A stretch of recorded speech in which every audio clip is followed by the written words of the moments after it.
Saya dapat banyak adik-adik nak masuk universiti PM. Bang, macam mana prospek kerjaya dalam bidang optometris? Apa peluang kerjaya? Okey tak? Nanti kalau lepas belajar ada menganggur ke tak?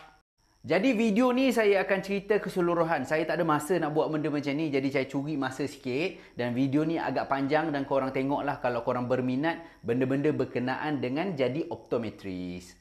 Jap, sebelum tu korang follow saya dulu dan saya lupa nak tambah tadi, korang nak masuk optometris ni korang kena ada asasi sains ataupun matrikulasi ataupun standard macam tu lah, macam apa tu, STPM ke yang dalam bidang sains. Okey, jom sambung.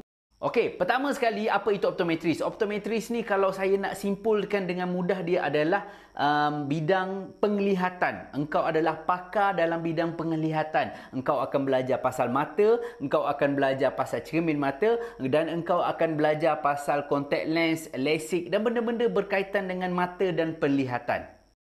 Kita dekat Malaysia, kita praktis, kita guna silibus daripada UK. Jadi, kalau korang tengok macam ini, sebab itu nama saya kan, dia tak ada doktor. Kita tak ada title doktor. Kalau korang tengok, contoh optometris daripada US, diorang ada Dr. Mike, contoh kan. Sebab apa? Sebab silibus yang diorang pakai, silibus tu memang ada jadi title doktor lah. Jadi susah sikit lah nak borak orang kampung Untuk peluang kerjaya, dek, trust me, kerjaya sebagai optometris ni memang sangat-sangat banyak peluang dia. Jadi korang boleh masuk, tak mungkin lah. Saya tak pernah jumpa mana-mana optometris, bila dah lepas belajar optometris, dia tak ada kerja. Tak ada. Semua optometris yang saya kenal memang lepas graduate, memang dia orang akan ada tempat untuk kerja. Macam saya dapat saya punya first offer letter untuk bekerja pada tahun akhir. Saya belum habis belajar lagi, saya dah dapat offer letter daripada company untuk melantik saya jadi optometris. Okey, optometris ni pula dia boleh kerja di dua tempat. Saya kategorikan dua nak bagi simple. Sebenarnya ada banyaklah cabang-cabang industri lah, universiti. Tapi saya nak simplekan, saya bagi korang kita ada dua tempat untuk bekerja. Nombor satu adalah retail ataupun senang nak korang faham kedai cermin mata lah. Nombor dua ini dekat klinik ataupun dekat universiti. Jom saya terangkan. Pertama sekali, kelebihan orang yang kerja dekat retail nombor satu sekali adalah duit lah. Tanya saya kenapa bang tak kerja dekat hospital lah. Nombor satu sekali sebab duit. Okey, gaji untuk fresh grad minimum lah kau akan dapat 4,000 campur komisen. Sebab bila kerja dekat kedai ni korang akan dapat komisen. Orang beli spek apa semua ni korang dapat komisen. Jadi untuk fresh grad dalam 4,000 macam tu korang boleh dapat campur dengan komisen bla bla bla. Mungkin dalam 8,000 ke 10,000 pun boleh jadi kalau korang dah lama. Tapi problem dia dekat sini. Selepas korang gaji dah tinggi, untuk korang naik lebih tinggi tu dia akan stagnated. Korang kerja lebih lama pun dia macam dah tak ada ruang untuk naik gaji, kecuali korang lompat pergi management ataupun korang buka kedai sendiri.